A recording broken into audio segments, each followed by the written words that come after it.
Hello, and welcome to Night Clerk Radio, episode 94, where this week we are continuing the fine show tradition of scrolling through our Patreon Discord and going over everything that everyone posts, which is a lot, and basically shouting out as much as we can in 30, 45 minutes or whatever. So we've done this a couple times. This may be like the third or fourth time we've done this. Generally works out pretty well. A few, I guess, like caveats or whatever before we start proper, because we should just get into it because it's a lot. Yeah. So I've organized this by Discord channel that the person posted the link in. I had like a few rough rules. I only went back to September 2023. I think you scroll back a little bit further, but roughly kind of like that fall period. Yeah. I tried to stick to links that are albums, not like compilations or visual mixes or other stuff. I broke that rule for a few things, but in general, trying to stick to albums. Then obviously, because there's so much, there's not going to be like samples and stuff today. And we probably won't even get to talk about everything that everybody linked. Oh, yeah. So I would definitely take a moment to look at the show notes for this, because I will put every link I compiled in the show notes, even if they don't all make it into the show today. Yeah, for a dead genre, there seems to be a lot of new vaporwave coming out. Yeah. Yeah, weird. More than any one person can release or keep track of.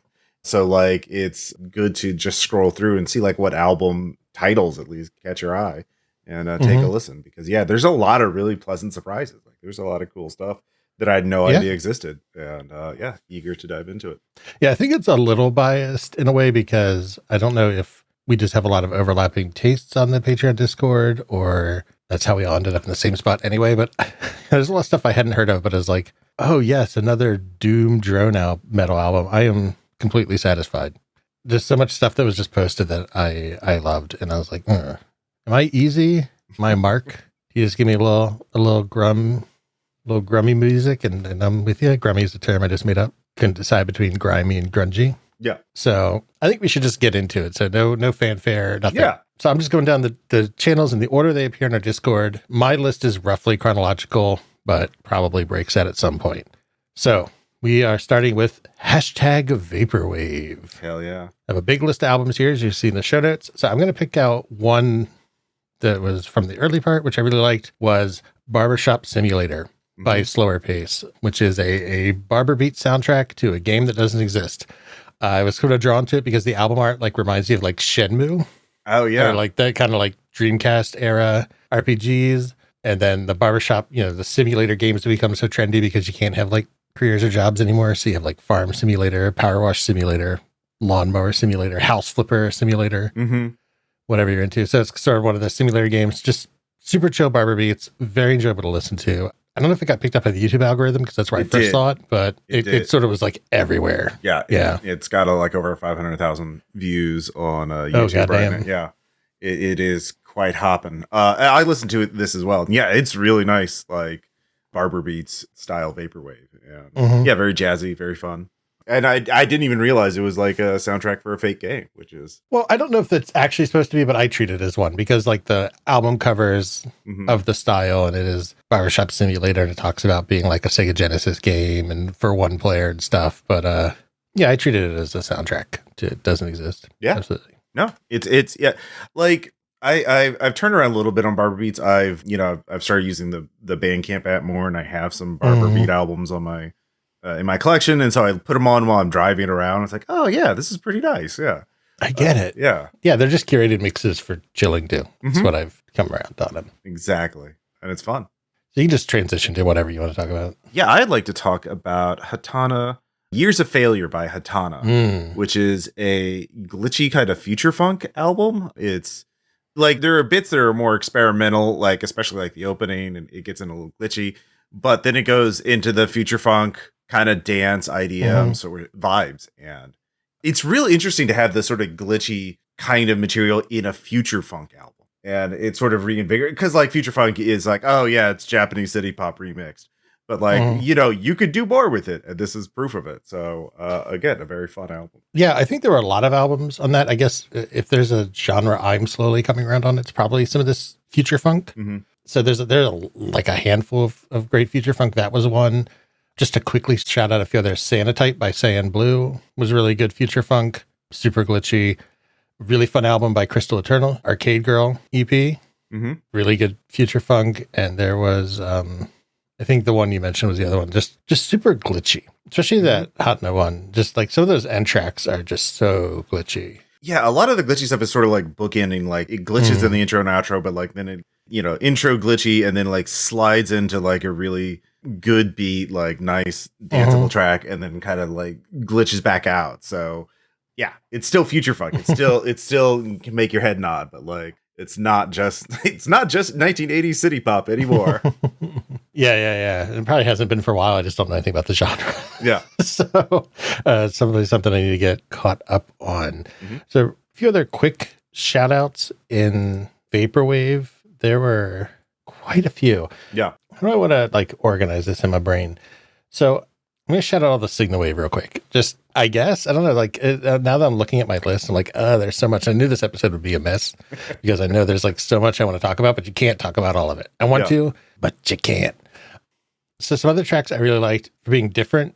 Sea of Dogs, Through the Fog and the Driftwood, which is like vapor power metal. Ooh. Really interesting. A lot of really good signal wave or like late night kind of vibe music. So big shout out to The Darkness in Her Eyes, which is the third Sophia album by Notorious Secret. There's supposed to be a tetralogy or whatever. And we did the second album for our late night lo-fi episode, Notorious Secret. Really great late night lo-fi, really great classic vaporwave. I think this might be the best of the Sophia sequence so far, but I have to go listen to the other ones to kind of remind myself. Ooh. But yeah, huge shout out there. I'm just gonna scattershot a bunch of stuff, and you stop me if you have anything you want to talk more about. Well, in terms of signal wave, I do want to mention like, an illegal choice because it's something you like. Oh my god! It's Victory Over Death, Metastasis, just signal wave, signal ambient, lo-fi ambient. That's how it tags itself, and it's just a really like the perfect kind of like signal wave. You put it on, and you're just like you're getting the transmissions from somewhere in deep space. Like it's yeah. So this is actually an album I wanted to talk about because it has a really important to me base, which is that it's an homage to Basinski's Disintegration Loops. Oh, okay. That is actually what the album is supposed to be. And I love, that was like an early, like, Baby's intro to ambient drone album for me like 20 years ago. So that's definitely why it ended up on the list, even though I posted it, I think. Maybe somebody else did too, but try to stick to the stuff that the patrons post. But yeah, really, really fantastic, wonderful ambient album. Extremely good shit. Other extremely fucking good signal wave. There was an Infinity Frequencies EP where I think Infinity Frequencies did the music and it was like mixed and mastered by Sangam. Oh, that's right. And that is a great album. My only complaint is that it's too short. Grid of Reality is the album. It's just 4 short tracks, and that bums me out because it's really, really, really good. But if you want long, we have 2 good albums for you. There's the Bogus Collective put out the PlayStation 1 Signal Wave compilation. Yes, I love that. That like I didn't know how much I wanted to hear the PlayStation startup sound fucked with 100 different ways. Yeah, 100 different ways, and like I'm here for all of them. It's great. Yeah. I was really pleasantly surprised that it was more signal wave broken transmission because I should have known, given the artists involved in putting it together, Brick Mason and Nako Kovad, I think were the 2 main like organizational forces behind it. But yeah, I thought it would be just, video game music that sounds like PlayStation 1 era music, but it is actually legit broken transmission signal wave. It is chopped and screwed up like PlayStation commercials and like reviews and there is game music, of course, in there, but like the opening track is just like PlayStation 1 advertisement spiel, just all chopped up and glitched out. Yeah. And that's really a lot of fun. There's so much ephemeral material from like, about video games. Like there's so much shit, promotional videos and audio and like all this material that like embeds in our brain and is just really, it's all meant to be like novel and eye catching and like earworms, that kind of thing. And then it's instantly discarded as soon as a newer like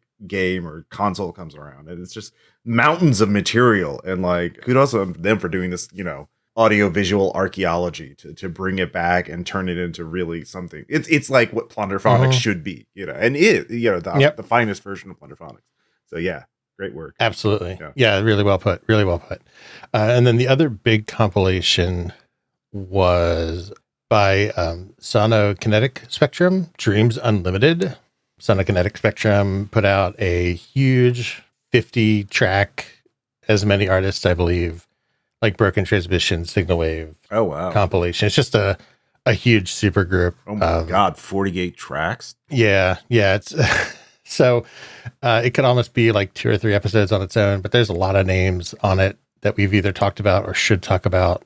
Cinematic Sequences, AB97, CRT Skies, just International Telecom. That's just like skimming through the first few. Cinematic Sequences, yeah. Hell yeah. Yeah, exactly. Yeah. I think I'm going to get this just so I can have it on my Bandcamp. Yeah. I think it's right up your alley. And then just to close out, this is one of the bigger blocks because for some reason a lot of stuff gets posted to Vaporwave. I want to shout out 2 albums by Fantasy, which are Liminal Spaces and The Mall of Our Lord. Just really great, uncanny, mall-soft. Especially Mall of Our Lord has more like gospel and religious samples and stuff. Church wave, yeah. Yeah, approaching that, but still much more about just being like weird and uncanny. And it may be like a little less of a commentary than something like Vacation Bible School, we talked about. But yeah, both are just absolutely great. All right, I'm really curious about that. I'm looking at the Bandcamp page. I really like Mall of Our Lord because the first tag is biblically accurate angels. Like, yeah, amazing. Yeah. So I think unless you have anything else you want to talk about, I think we can move on to the next one. Yeah, not in this category. Cool. So the next channel going down is hashtag Dungeon Synth-and-metal, which has just a few albums. So just to save some time, I'm just going to gloss over these real quick. The one I kind of want to shout out the most because I liked it probably, I don't know if I liked it the most, but I really, really liked it. And I think it's one that is, there's not like a good word for accessible that doesn't sound really elitist, but it's just very classic, like heavy rock, which is This Heathen Land by Green Lung. It's just absolutely just super fun stoner rock. Yeah, I listened to a bit of this, and weirdly enough, I saw it recommended in another Discord, I think. That was like a New School Renaissance. This Heathen Land. Yeah, because New School Renaissance is the RPG Discord about like OSR but with modern design principles, so like old school D&D, but like the idea of it, but like let's make the rules not suck this time, guys. And so like people like this is the kind of music they're listening to here to do games like Fist and Old School Essentials and stuff like that. So they know the target audience. 100%. And I mentioned it because the other 2 albums, one was just a sample, it hasn't come out yet, which is When No Birds Sang by Full of Hell, which is actually a Maryland band where I am, and then Eye of Water by Tideless. But both of those are much more like shoegaze, journey, death metal, like doom metal, which I like, but as a recommendation, you kind of got to know the other person's into it or is like curious about it. Yeah. I've just been listening to a lot of dungeon synth lately, but like actually like dungeon, not metal, just dungeon synth. And it's just like being in a PS1 dungeon exploring forever is just kind of a vibe I've been into lately. So curious. Yeah. Hey, sometimes it just hits right. Yeah, exactly. Yeah. Yeah. And then the last album just on this list, just because it's interesting to me, but absolute giants of like drone psychedelic rock, Boris. For some reason, just now, 20 years later, their album Heavy Rock's got a re-release. Oh. Just like earlier this month, I believe, or last month. Great band. Great. It's a good album. It's just interesting. Yeah. Boris is great. They've been around forever. Oh. So it's just interesting that after like 20 years. Oh, shit. We could just we could release the same thing again. Yeah. Yeah, or like I don't know if they're like rights issues. I don't know the story about it. Somebody just posted that like, oh, it only took 20 years for there to be a reissue of this. I was like, oh, I didn't know that was an issue, but okay. But that rounds out for Dungeon Synth. So next down is hashtag Dark Ambient. Oh my God. Anything in Dark Ambient that you want to start chatting about first? Otherwise, I'll just continue rambling until you stop. Let's take a look here. What did I listen to here? I did listen to a bit of Abandoned Communities. Oh yeah. Very good drone. Very good. Yeah. I agree with your sentiment with dark and brooding. Yeah, no. Yep. It is got that like feel of a UK, like weird stuff made by the BBC in like the 70s and 80s. And like, just some people in the countryside wandering around until they find a haunted house or something like that. Yeah. A little bit like that.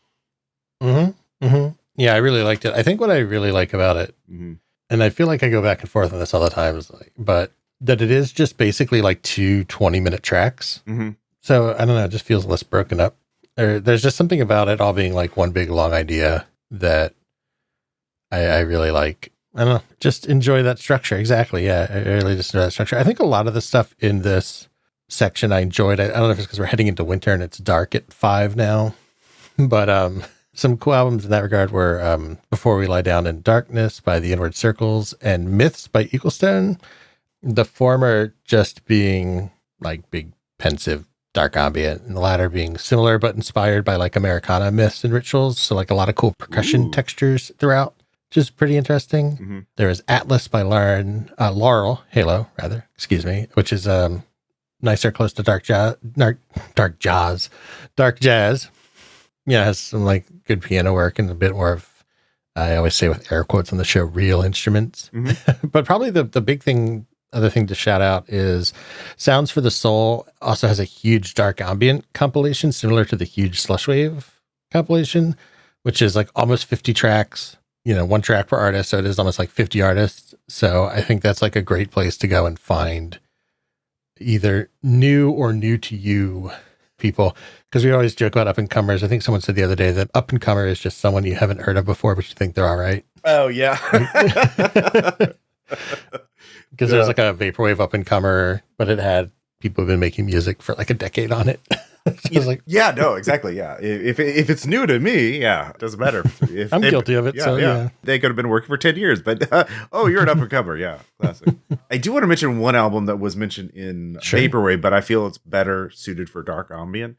My God, you little rule breaker. What is it? I know. It's called Through the Fog and Driftwood by Sea of Dogs, and it's very industrial and drony and experimental. Mm-hmm. Yeah, it's the one I mentioned. I said it's like vapor power metal. Okay, yeah. Sorry, there's just so many mentioning. Yeah. No, I blew through it, but we can bring it up again because, that's the thing I was going to joke about, because it is grouped by how people posted it into our Discord, but genres, of course, all over the place. So, yeah, I think it's absolutely reasonable to talk about it here. Yeah, sorry. You did listen to Vapor. No, don't be, because it could also just be in Dungeon Synth-and-Metal. Yeah. But yeah, I went through stuff quick, so I wasn't scolding you, but I was saying, I mentioned it in passing, but it could absolutely end up anywhere. Yeah, I kind of consider it more dark ambient just because of the a lot of drone, I feel like, drifts into that same category. You get in that same mind space of like, it's a weird sound that you're listening to for 10 minutes and it's kind of slowly changing as you're listening to it. You're like, yes, this is good.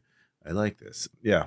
Absolutely. Yeah. Absolutely. You want that harshness, just the right amount of harshness. Yeah. A little bit of abrasion. A little bit. Just a smidgen. Yeah. Yeah, but I didn't listen to a lot of the dark ambient things listed here, but like, did you listen to the Dean Hurley one, the Mystic original score? No, I skimmed through it to get a sense of it, but like spoiler for our January Patreon is going to be about these types of albums of kind of like alternate music scores and stuff, or how do I phrase it? Or like rescoring after the fact. Oh, yeah. Which is what you're talking about, which is Dean Hurley's The Mystic original score, which The Mystic is a 1925 silent film. Yeah. And this is like a Dean Hurley, who we've talked about a lot before, Lynch collaborator on Twin Peaks and other projects. Yeah, wrote a score for it for the Criterion Collection, I believe.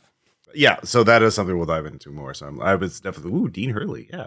Yeah, exactly. Yeah. And it's on the list, so it'll be in the show notes if people want to listen to it. But I sort of saved any discussion of it for later because it's something I didn't want to just give a cursory listen like I had to do for a lot of these other ones. Yeah, that's fair. But our listeners can now they can now cheat. They can spoil themselves and listen to it ahead of time. Yeah, totally spoil a podcast. Yeah. Which is weird, but yeah. So after Dark Ambient, we have hashtag Promote Yourself, which we have technically 1.5 entries, which are fall, well, not just fall, but Discord cleaning veterans, the Yonko LLC, who he posts a lot of their stuff in the Promote Yourself channel. And I think other people also make music on the Discord, but are less likely to promote yourself. So if you're on there, promote yourself. That's what it's there for. Yeah, exactly. But there's really two parts to this discussion. So the first part is on the last Discord cleaning episode, we did Pisces, the Third Dream. We did a track from it. And I mentioned that we both sort of mentioned that like, oh man, I wish there's a whole album of this. Turns out it is a whole album and we're just dumb and didn't do our due diligence. So the other member of the Yonko, who is not on our Discord, messaged me. Super nice person. Chatted back and forth and linked. And I said I'd listen to it, and I did. But I never commented on it in any capacity, either messaging them back or anything, because I'm a monster and I forget social media exists except for every other Friday when I when I schedule next week's Night Clerk episode. So one of the links in there is the full playlist album for Pisces, Their Dream, which we really liked. It's like fun psychedelic rock. I think we also did the Yonko. Did they do the Hold Music album that like made Maddie uncomfortable? Yes. Yeah, that was also a good one too. that was a lot of fun. But the most recent one that got posted in this block is Liminal Saints, which is just like everything else, just fun, experimental, doomy rock. Like it's sort of genre defying. It's all over the place. Yeah. Starts off with werewolf fucking, I believe. So already good territory. Already heading into good subject matter. So yeah, definitely check their stuff out. I think it's pretty fun. Yeah. And I think it's super cool that they share it. Like, just really great. Like, stoner rock, I think, is probably the closest if I had to put it in a bucket. Yeah. It doesn't take itself as seriously as, like, some doom rock groups do. Yeah. There's, like, a little bit of a sense of humor to it that I always like. Yeah. So, but that's it. So, hey, like I said earlier, promote yourself. I think the last person who promoted themselves was in April. So, I know you're out there. Yeah. I know you're out there to you make good music, so share it. So moving on. All right, thank God. I was a little concerned because Vaporwave is so long, but we're cruising through. The next big block is coming up. But anyway, heading into another small block of hashtag lo-fi hip hop. There are two sort of album recommendations. One is a sample. The other is a full album at the moment. But the first one is Deeper Water, Father's Keeper by Million Sunday, which is like a really super fun instrumental hip hop album. Like, to me, because it's got a blend of moods and influences from it's very eclectic to jazz, to EDM and stuff. And to me, that's like what I want fusion to be, because people always talk about jazz fusion or like jazz, but just unfortunately, those terms get like frozen in time. So when you talk about jazz fusion, you might just think of like 70s jazz rock fusion and like that rise. Late Miles Davis, Herbie Hancock, that type of stuff. Whereas fusion should be continually progressing, right? Like new genres, new styles. Use it with new things. Yeah. Yeah, exactly. So I really like hearing this eclectic blend of music coming together in like just a really great instrumental hip hop album. Yeah. I listened to it as well. And there's one track that was like very harsh and dissonant, really like, whoa. Then it went back and like, this is pleasant. But yeah, there's just like one. It's like, what the fuck is that? Did it switch to the wrong album or something for a second? Like, did a Bandcamp mess up? What's happening? Yeah, exactly. And no, it's just for something labeled lo-fi hip hop, like it's in that category. I guess we kind of put all hip hop in jar. Channel name. Yeah, it's very complex, very eclectic, and very engaging. So yeah, it's a really cool album. Yeah, because the other one is also not lo-fi hip hop. It's really just hip hop. Yeah, exactly. Although, technically it came out the morning we're recording this, November 10th, 2023. So this may be our biggest and most topical artist discussion ever, which is the new album Integrated Tech Solutions from A$AP Rock, which is like almost, it's almost like business wave, but hip hop. Because it's kind of making fun of like corporate speak, and it's got a lot of that sort of language pulled into like his lyrics, and his lyrics are always kind of like eclectic and weird to begin with. But yeah, it's just funny that like 90s alt hip hop veteran A$AP Rock has made it into our list. Yeah, I love A$AP Rock. That's the beauty of these free episodes. Yeah. I listened to quite a bit of A$AP Rock back in the day, and so listening to new albums is great. And yeah, there's a bunch of preview albums. There's a music video from one of the tracks up on YouTube. Yeah, if you like hip hop, like the lyrics, the tracks are just amazing. Like it's really cool. Absolutely. But moving on to a genre I do love. We're in the next channel, which is hashtag Jazz. Yaz. Which first link, one shout out, is a rule breaker because it's not an album. Oh my God. Hiromi Uehara did a Tiny Desk concert, and she's an absolutely amazing jazz pianist. I love that she's like weird, although this is a fairly tame performance for her, quite frankly. Like, it's not bad, but it's like not nearly as out there as some of her other stuff. There's a classic video of her going on a BBC program, which I don't remember the name of. And I feel like I've told this anecdote before, but she plays like the most dissonant, unrecognizable version of I've Got Rhythm by George Gershwin. like this big fancy, she's in like a green ball gown, and there's like at this big like symphony hall, and there's like a full band behind her, because I guess other acts had like symphony components or you know, more big band components. And she's just wailing away, just playing absolute, like out of her mind. That sounds amazing. It is amazing. She has a few versions of that. Like she does like a really weird version of like the Tom and Jerry theme, or like Canon in D and stuff. Like it's really interesting. But this one's just much more like a classic jazz virtuoso performance. It's a quartet, so there's a trumpet player, a bassist, and a drummer. And yeah, it's really, really fun. Nice. And good enough to break the rules. I really liked another rule breaker, which was Pharoah Sanders, Kazuko in an abandoned tunnel. And they're just filming this in an abandoned tunnel. It was shot sometime in the 70s or 80s, or 1982. Yeah. Who's the guy with him? What is that? Like some sort of like early keyboard there. Yeah. But yeah, it's just some kind of duet, and it's fucking wild. And like, yeah, the abandoned tunnel gives it a great acoustic presence. Yeah. Yeah, he's just like walking through this tunnel, just like tearing it up on the sax track.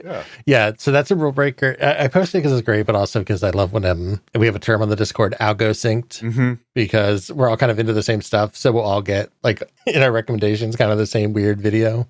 So it's one that both go. I guess another record breaker, or rather rule breaker, is Trey Magnifique, which is did a track called Satin Velvet. So this is Brian Wecht of Ninja Sex Party, which is like a comedy musical duo. I've heard the name. I couldn't tell you any tracks by them, but they've been around, I feel like, for a long time. But he's just doing like full on synth Kenny G. It's like smooth jazz.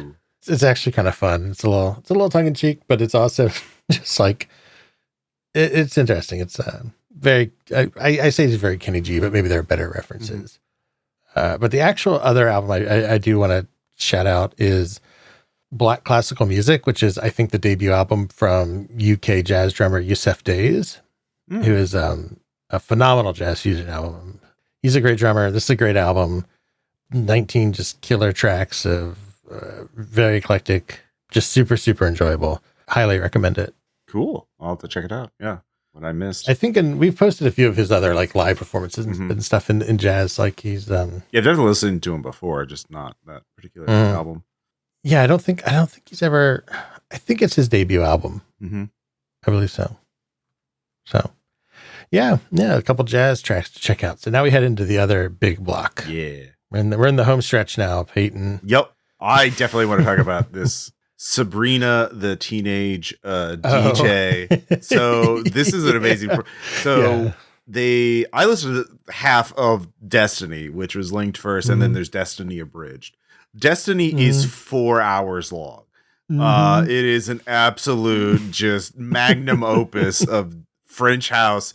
Like, I was amazed by it because it sounds like a 90s dance / pop mix, but it's, you know, like how we say Mallsoft is, you think you heard it as a kid, but no, this is all new. This is all stuff that is, you did not listen to this specific music. It just sounds like this is like every teenage party and dance thing that I ever went to. It sounds like that stuff, but it's all original music. There's no plunderphonics. It's all original vocals and instrumentation and compositions. It just has that sound of it just perfectly. And it's like, what the fuck is happening? Did this bleed through from another universe and an alternate timeline? It's just 4 hours for one fucking album. Yeah, it's an amazing performance. Yeah, it's really interesting. So we're in hashtag random music, of course. Yeah, like we don't have. And what a place to start. Yeah, it's great. So I think I'm going to talk about some of the more comedy or like eclectic stuff, because a lot of stuff that ended up in here is just not just in dismissal, but there's a lot of like minimalist or ambient stuff that maybe they didn't post in dark ambient. So I want to talk about some of the funny albums. So first off, I'm going to talk about Furio by Cat Temper. I was sold entirely on the album cover, which is Duran Duran's Rio, but with cats. It's tagged as Cat Synth. So it's Duran Duran by Cats for Cats. And it is all just like 80s Devo Duran Duran tracks, but they're all cat themed. Aww. Did they sample a lot of meowing in that? No. Okay. But it is all original. It's not like samples. Yeah. So it's not plunderphonics, but it is all just like all the titles are like Feline Fatale and New Religion instead of, The Seventh Stray. Nice. I love so it. Just an absolute little goofy little cat album by Cats for Cats. Yeah, no, it's good stuff. I do want to mention Forest Swords, Bolted. I like Forest Swords. Just a real interesting kind of ambient piece. I mean, I don't know if it's dark ambient per se, but like it's very lush, very complex, and Forest Swords. They're pretty neat. Yeah, there's a few like kind of soundscapes, minimalist ambient tracks in here. So just to bring this, AI Dream Loss by Grouper, just along the same lines. What was the other one? If these are actually organized, this would be easier. Ghosts by Honey Arani, and just One or Star One, which is one of them, by Zan Kap Doi, which is like a Vietnamese sound collage project. Bolted, which you mentioned, are all like cool little ethereal minimalist type tracks. Any other ambient? Because I do want to talk about again. Sure, go ahead. OPN.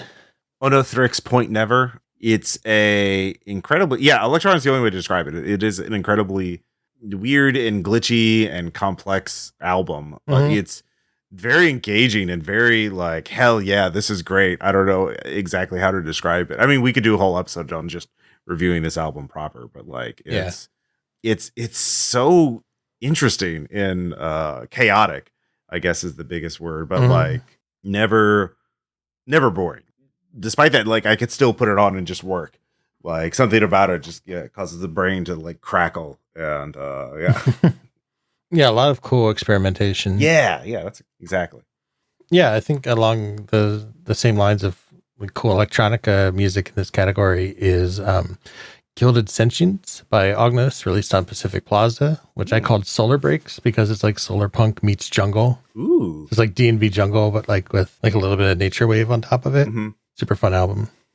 There has been kind of a resurgence of like 90s themed drum and bass, which is like the 90s and early 2000s, which is very common from like video games of that era. And so like they evoke this kind of like low polygon, like kind of aesthetic, and but also like utopian visions of like the Sonic realms of just like it's all green fields and blue skies and like solar punk is getting to be a thing. And I haven't listened to it yet, but it seems to evoke that kind of. I think you'd like it. Yeah. I think as a D&B guy, I think you'd like it. Yeah. So just to finish out the section with kind of two of the other sort of interesting or weird albums. So the first one I'm talking about is Dark Mondo by Deguru Tieni, which is just Japanese like avant-garde Tom Waits. Ooh. It's like weird and lo-fi and like a little noirish, but it just has him like gravel voiced rambling over. It's a very interesting album. It's like a little noisy, a little bluesy. It's a little all over the place in like the best way.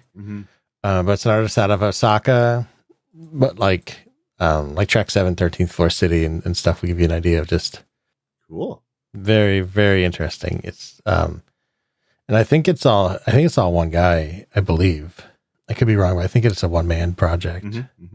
Despite, so he's playing all the instruments and stuff. So it's just like a personal project of some sort. And then the other album was one that you had actually, I think after people posted on the Discord, you also DM me about it, but I didn't listen to it. So I didn't really understand your comment, but it's Omakase by Michael J. Weber, which I called Sushi Wave.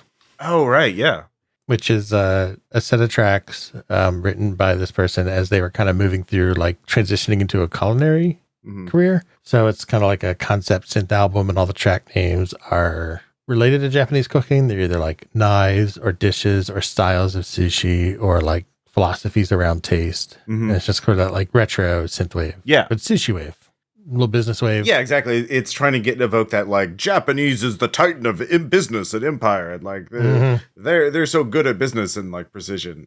Yeah, the comment was like I was listening to it on Bandcamp. I thought I had paused it, and then I found it on YouTube, and so I started playing it on YouTube because that's a volume control. That's why I prefer YouTube over Bandcamp's player. But then I had not paused on Bandcamp, so I was like, oh man, that's super complex and layered. I was listening to the same song twice, like about 5 seconds apart. So so much reverb and delay. Yeah. Why is the delay set so high? God. Anything else from random? I mean, there's lots of other little tracks. I don't want to take up too much time, but Lulz and Prems had a Reverie, which is like really great vocal performances, like R&B, Motown, soul. Was really cool. Shoegaze veterans Slowdive have a new album out. If you like that, it's exactly what you'd expect, and that's good. But that's about it for me out of this section. There's a few others that'll be in the show notes, but that's really got most of it there. Yeah, interesting stuff, but like there's only so many hours in a day, but like yeah. So we'll move on to the Raw section, aka hashtag EDM and IDM. So we should probably start with something that goes off a comment you just made about the 90s, which is the 90s-ish Part 1, a house nostalgia compilation album off the UK label Local Talk, which is nothing but like 90s club tracks, like inspired by like New York club music. Like Burrell Brothers and David Morales and stuff. I sort of made the joke that EDM has to move out of the 90s before they could be nostalgic for it, but that's unfair. Yeah. For someone like me, though, who doesn't know much about the genre, I thought it was a fun compilation. Trying to come around a bit more on this type of stuff. Yeah, like it's really odd. Like, yeah, EDM genres sound fairly similar to each other in a lot of ways, but like there's something about house that I've never gotten into to the degree that I've gotten into drum and bass. Like, you know, I love Daft Punk, obviously, and that's house. It's very much a house sound, but like there's something about house that it gets in that sort of hypnotic drone kind of thing of just the exact same beat and like samples that like drum and bass, it's, you know, like it's very fast and like, but the structure there is varies. They like to slow down and then have big crescendos and then drop off and then work your way back up. And house is more like just get into this state of consciousness by holding this kind of song for a while to really get you worked up. It's a different approach and it doesn't quite hit the same way. I think contextually probably works better in like a club or dance setting, which I'll never be in. Yeah. So that's also probably a missing. Yeah, drum and bass is like good for me for working out or like getting me motivated to work or do stuff during the day. Like that's how, and it really, because it really ramps up and gets you energized. But that house doesn't really push you to that level, I think. I guess the other big album out of this batch is a really excellent remaster of the classic Wipeout video game soundtrack. So Wipeout is one of the more famous, I'd say, 90s games. Oh, did you ever play Wipeout? A little bit, yeah. I never had like that was a PS1 and 2 game, wasn't it? Or it was a series. It goes back. I guess that's all the same era. Yeah, like PS2, Nintendo 64, PlayStation. It's like mid 90s. I think 95 was when the first one came out. Yeah, I didn't have a PS1 or 2, so I played it at friends' houses and stuff like that, and I was like, yeah, I very much like the aesthetic. So I don't know if this is referencing a specific one of the games or just the mood of the games in general, but like super fun. And there's some interesting discussion on the Discord about like how in Europe, you know, they sort of compared it to like in the US, the Tony Hawk Pro Skater soundtrack was so influential. And whereas in Europe, the Wipeout soundtrack was much more influential. Yeah. I don't know how much truth there is to that, but everyone who's European in the Discord agrees. All two of them that I know of. Yeah. So that's enough for me. Good enough for me. I'm not a whole lot to say about like EDM stuff. Just another good example of like if you have any nostalgia for the game, or you're just generally interested in jungle or D&B or techno, it's worth checking out. Yeah. Another good compilation for people like me who don't know a lot about the genre is Jungle Fatigue Volume 3. Aptly named, I guess. Again, it's part of this sort of like bringing back the 90s D&B. Like Which, if you listen to enough D&B like I do, like you could tell, oh yeah, that's 90s. Like, oh no, that's a 2010s track. You know, like there's subtle differences, and it's got a great album cover. I have to say, I love the Crab. Good. The DJ Crab is very fucking good. Yeah, very good. But yeah, I think a lot of these compilations I tend to like because they are so varied, because it is so many artists, and it's introduction to. I mean, I probably wouldn't even know who a lot of these people are otherwise, but it's a way to learn about the genre.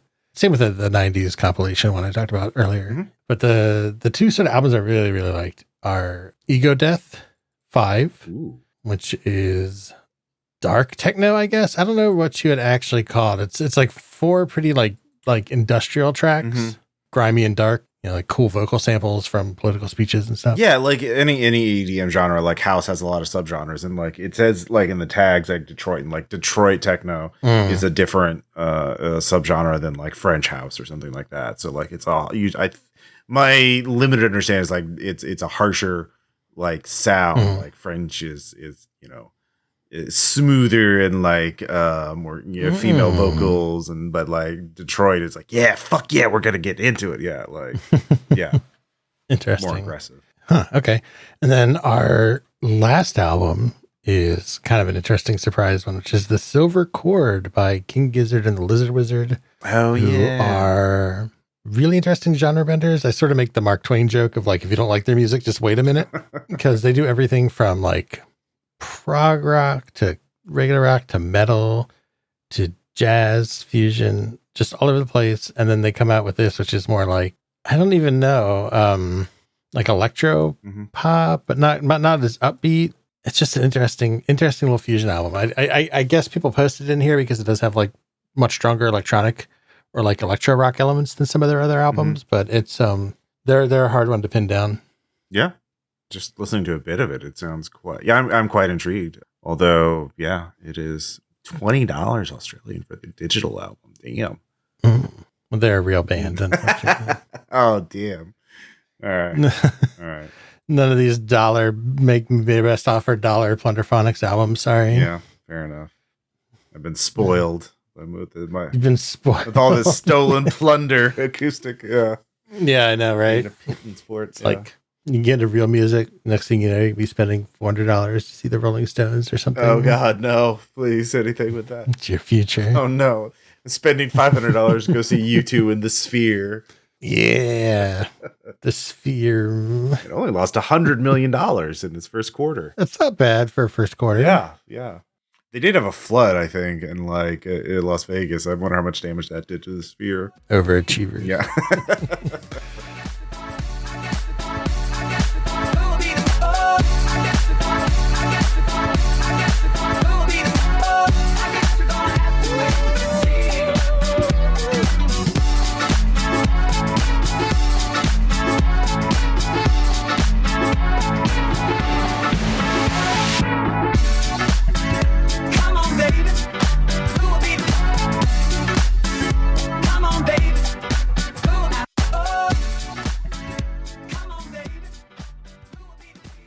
Thank you so much for this long crawl through months and months of Discord post history. Really excellent opportunity to listen to a lot of stuff I wouldn't normally, and also just get caught up because people are always posting stuff, and sometimes I forget or it slips my mind, or I'm not as good at interacting there as I should be. So it's a really fun opportunity to listen to just such a wide variety. I really like that we have so much more than just vaporwave that gets posted there. Yeah. But that being said, that's where we're staying next episode, where we're moving into doing another Signal Wave episode. So I haven't really talked about exactly what we're going to do, but I'm leaning towards trying to do like a Japanese Signal Wave. Ooh, yeah. Pick out a few artists from that scene, because there's quite a few, to my understanding. So stay tuned. Check that out. If you like what we do and you want to hear more of it, you have a Patreon where there's 30 some bonus episodes and other content. So you can find that at Nightclerk Radio at patreon.com. You can also, if you're into the social media, if you're one of those people, you can find us Nightclerk Radio pretty much anywhere. I guess Blue Sky is kind of the current one where most it feels like a lot of the vaporwave community has moved over to. So Nightclerk Radio Blue Sky, you're at Ross Payton at Blue Sky. I am not at Blue Sky. But anywhere else, I mean Facebook, Instagram, X, formerly known as Twitter. Anywhere, you should be able to find Nightclerk Radio account there. wherever you do choose to check us out, be it YouTube or podcast. If the platform has a way for you to kind of rate, review, provide feedback, you can go ahead and do that. That's super helpful. Subscribe, like, whatever call to action you respond to.